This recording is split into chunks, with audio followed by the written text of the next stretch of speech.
সার্বিকভাবে নির্বাচন গ্রহণযোগ্য মাত্রায় সুষ্ঠু, অংশগ্রহণমূলক এবং প্রতিযোগিতামূলক এবং অন্তর্ভুক্তমূলক হয়েছে। ইলেকশন ইঞ্জিনিয়ারিং বলতে কি বোঝেন আমি জানি না। আমাদের দৃষ্টিতে আমাদের যে বিশ্লেষণ, এই ধরনের কিছু আমরা দেখিনি।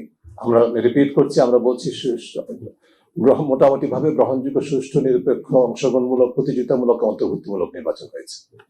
এখানে নির্বাচন ইঞ্জিনিয়ারিং ঠিক এর পেছনে ইঞ্জিনিয়ারিং যদি থাকে সেটি অন্য বিষয় হতে পারে। আমাদের বিবেচনায় এরকম কোনো উপাদান পাইনি যেটাকে ইঞ্জিনিয়ারিং বলা যেতে পারে। সার্বিকভাবে নির্বাচন গ্রহণযোগ্য মাত্রায় সুষ্ঠু, অংশগ্রহণমূলক এবং প্রতিযোগিতামূলক এবং অন্তর্ভুক্তমূলক হয়েছে। তা সত্ত্বেও নির্বাচনে প্রতিদ্বন্দ্বী দল এবং প্রার্থীরা অনেক ক্ষেত্রে আচরণবিধি প্রতিপালনে পুরোপুরিভাবে সক্ষম হয়নি। কর্তৃত্ববাদী সরকারের পতন হয়েছে। তা সত্ত্বেও রাজনৈতিক দল এবং প্রার্থীদের মধ্যে অনেকের মধ্যেই, আমি যেটা আগে বলেছি, আমাকে জিততেই হবে, বিজয়ী হতেই হবে, এই চর্চাটা অব্যাহত রয়েছে। আর যে ধরনের সংসদ আমরা পেলাম সেই চিত্রটা হচ্ছে যে এরকম, যে ত্রয়োদশ সংসদে নারী প্রতিনিধিত্ব মাত্র 2.36%, যেটি সবচেয়ে কম সাম্প্রতিক কালে আমাদের যে তথ্য অনুযায়ী, যে সংসদগুলোর তথ্য আছে সেটি।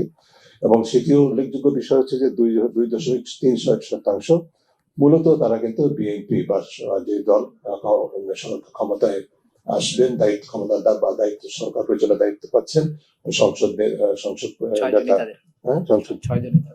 6 জনই, তার 7 জনের মধ্যে 6 জন, একজন যিনি স্বতন্ত্র আছেন তিনিও কিন্তু প্রাক্তন বিরোধী দলের, প্রাক্তন বিএনপির কেন্দ্রীয় নেতা ছিলেন।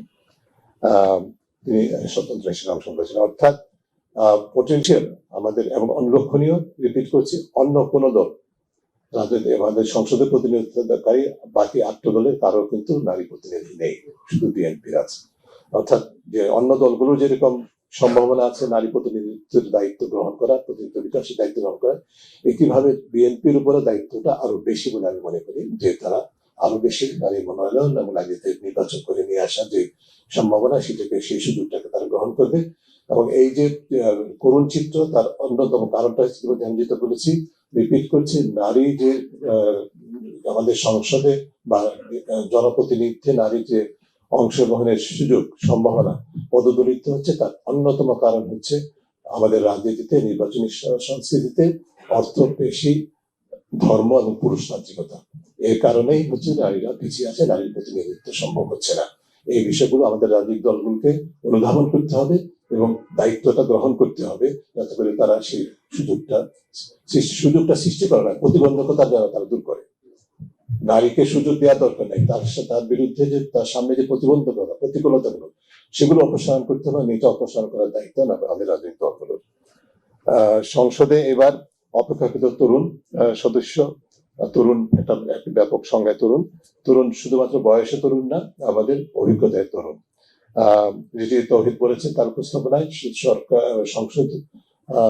সংসদীয় নেতা এবং বিরোধী দলীয় নেতা উভয়ই যেরকম নতুন সংসদ সদস্য প্রথমবারের মতো, একইভাবে অন্য 9টা বাকি সবগুলো দলেরই যারা মনোনীত হয়েছেন তাদের মধ্যে সকলেই কিন্তু প্রায় সকলেই নতুন সদস্য।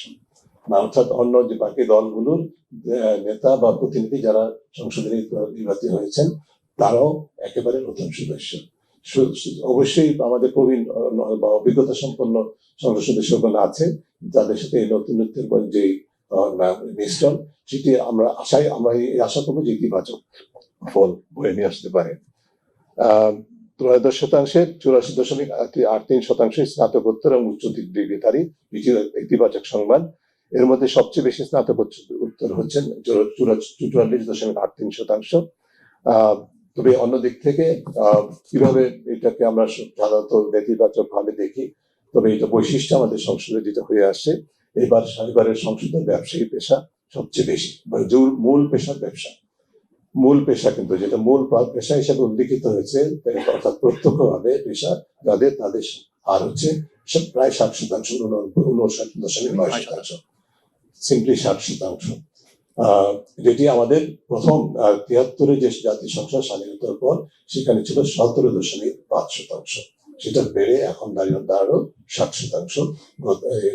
তথাকথিত দ্বাদশ সংসদ, যেটি সংসদ ঠিক বলা যাবে না, সেই সংসদে ছিল একটু বেশি, 62%, সেখান থেকে একটু কম। কিন্তু মোটা দাগে আপনি ট্রেনটা দেখেন, 17.5 থেকে এখন 60% ব্যবসা, মূল পেশা ব্যবসা। আমি যদি এর সাথে পরোক্ষ পেশা হিসেবে ব্যবসায়ী হিসাব করা হয়, তাহলে সেটার হার কত হবে সেটি পরিমাপ করা, আপনারা অনুমান করতে পারেন, পরিমাপ করা কঠিন, তথ্যের উপর নির্ভর করে।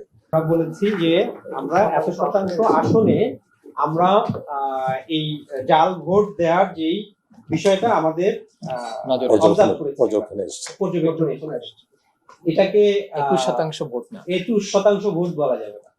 কোনো অবস্থায় 21% ভোট না, 21% আসনে কোনো জাল ভোটে দেওয়ার ঘটনা ঘটেছে। সেটা এমনকি কয়টা ঘটনা সেটাও কিন্তু আমরা বলছি না, ঠিক আছে? এটা তবে উল্লেখযোগ্য, ঠিক আছে? এটাকে এইভাবে ঢালাভাবে আপনারা please, thank you for raising it, কিন্তু আপনারা রেজ করার কারণে আশা করি এটা রিপোর্টেড হবে না।